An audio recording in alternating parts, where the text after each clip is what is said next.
Not all harm arrives with noise. Not every wound is delivered with shouting voices, harsh insults, or visible aggression.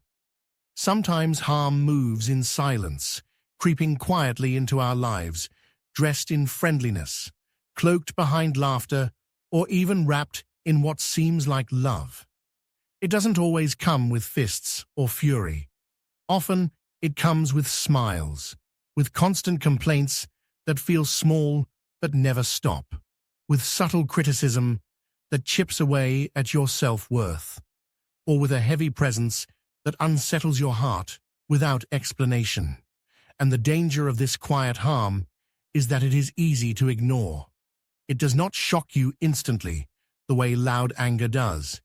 Instead, it slowly seeps into your being, draining your energy day after day, until one morning, you notice the weight inside you. You feel tired, not only in your body, but in your spirit, and you begin to ask yourself, is it them who bring this heaviness, or is it something wrong within me? This is where the timeless wisdom of the Buddha becomes our guide. He taught not only about meditation or enlightenment, but also about the everyday choices we make, like the people we walk with on our path. Because who you allow to walk beside you shapes your journey more than you realize. Companions on the path. In Buddhist teaching, the path to liberation is not walked alone, but the companions we choose matter deeply. Some people are like lamps. They brighten your path. They warm your spirit. They encourage your growth. Others, often without intending to, are like shadows. They pull you backward, confuse your direction, or dim your inner light. The Buddha was clear. Do not keep company with those who encourage confusion, anger, or greed. Stay close instead to those who bring clarity, peace, and compassion. Notice, he never said you need perfect people around you. Perfection does not exist in human form. But you do need those who nourish your growth, not those who suffocate it. You need those who protect your peace, not those who poison it. This teaching invites us to ask, who am I walking with? Who am I allowing into the sacred space of my life? Because your companions don't just walk beside you. They influence the way you walk, the pace you take, and even whether you stay true to your path or stray from it. Recognizing subtle harm. The challenge is this. Harmful people are not always obvious. Some do not scream, they do not fight, they do not openly hurt.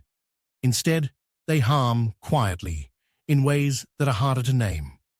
Let us look at a few signs, drawn from Buddhist wisdom, that may reveal when a relationship is quietly harming you. Sign 1. Conflict in disguise. Some people carry conflict within them like a constant storm, and wherever they go, they spread that storm. They gossip, they criticize, they find fault in the smallest things, and yet, often, they do it with a smile. They may say, "I'm only being honest with you," or "I'm just telling you the truth." But the truth is, their words create more suffering than clarity. In the Buddhist path, we are guided by right speech. Speech that is truthful, yes, but also kind and useful. Words are not only about honesty, they are about intention. Do they heal or do they harm? Do they bring light or do they plant doubt? If someone's words consistently disturb your peace, if their honesty leaves you feeling small or unsettled, then perhaps their presence in your life requires deep questioning. Sign 2. Emotional drain. Another sign is how you feel after being with someone. Your spirit speaks clearly if you are willing to listen. After time spent together, do you feel light or heavy? Do you walk away inspired or anxious? Does your heart feel open or closed? Energy does not lie. If someone's presence leaves you feeling smaller, unsure of yourself, or constantly tense, It is a warning sign. What may appear as love on the surface may in fact be attachment rooted in fear. And the Buddha taught clearly, where there is attachment, there is suffering. We often mistake attachment for love because it feels familiar. We cling to it, thinking leaving would be cruel. But holding on to what poisons the spirit is not love. It is self-neglect. Sign 3. Distraction from the path. Some companions gently but steadily pull you away from your own growth. They distract you from who you are becoming. They encourage habits that harm your body, your mind, or your spirit. They spark anger within you when you are trying to cultivate calm. They make you doubt your worth when you are trying to see your true nature. Often, they do not mean to hurt you, but the outcome remains. Your peace fades, your focus breaks, your light grows dim. And if we allow such influences to remain, we are not practicing compassion. We are practicing neglect of ourselves. The Buddha reminded us, self-compassion is as important as compassion for others. You cannot pour water from an empty vessel. Protecting your own mind and heart is not selfishness, it is wisdom. Letting go with clarity. But what do we do when we recognize such harm? The Buddha never told us to abandon people with anger or resentment. Letting go does not mean pushing away with cruelty. It means stepping back with clarity. It means choosing your path with calm, with strength, even with love. And letting go does not always require words. Sometimes it is enough to show up less, to step back quietly, to let distance form naturally, to set boundaries gently but firmly. Compassion does not mean keeping everyone close. Compassion sometimes means allowing someone to walk their own way while you continue on yours. Here are 3 steps to practice letting go wisely. Step 1. Honest awareness. The first step is always awareness. Ask yourself honestly, does this person help me grow, or do they keep me in suffering? Am I truly myself when I am with them, or do I shrink just to maintain peace? The act of asking these questions is already a step toward clarity. Step 2. Create gentle distance. You do not need to argue. You do not need to explain yourself repeatedly. Sometimes distance itself is the language of wisdom. Spend less time. Engage less emotionally. Allow the energy between you to shift naturally. When the soil is no longer fertile, the plant will not grow. In the same way, when you stop feeding a toxic connection, it begins to lose its hold on you. Step 3. Wish them well from afar. In Buddhist practice, we cultivate metta, or loving kindness. We send goodwill to all beings, even to those who have hurt us. Letting go does not mean wishing someone harm. It means releasing them with peace in your heart. You can silently say, "May you be well. May you find peace. But I must walk forward now." This is freedom. This is liberation. It is not resentment.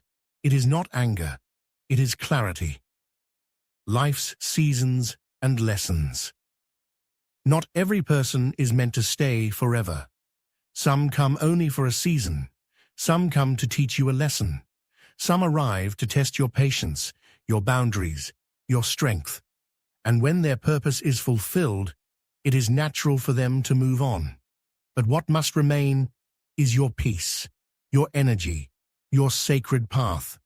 These are treasures too precious to be sacrificed for relationships that no longer serve your journey. The Buddha taught us that the mind is like a garden. If you plant seeds of compassion, wisdom, and peace, the garden blooms with beauty. But if you allow weeds of anger, doubt, and harmful influence to grow unchecked, they consume the garden. So choose carefully the people you allow to plant in your heart. Choose those who water your spirit, who bring sunlight to your growth, who encourage the blossoming of your true nature, and have the courage to remove, with compassion, those who only bring storms. A final reflection. If today's message spoke to you, perhaps it is because you have been carrying this question quietly within yourself. Perhaps you have been holding on too long, hoping things would change. Or perhaps you are finally ready to walk away from what no longer serves your peace. Know this: you are not alone. Many walk this path of letting go. It is never easy, but it is always freeing. You are stronger than you think, and your path will unfold with new light once you choose peace over attachment. Remember, the time you have is precious. The peace you carry is sacred. Protect it, honor it, and walk forward with clarity. If you found value in this reflection, I invite you to subscribe to the channel for more wisdom rooted in the Buddha's teachings. And if you know someone who may need this message, share it with them, because sometimes the right words at the right time can save a spirit from silent suffering. Let us continue walking together, not with heaviness, but with clarity, with lightness, and with peace.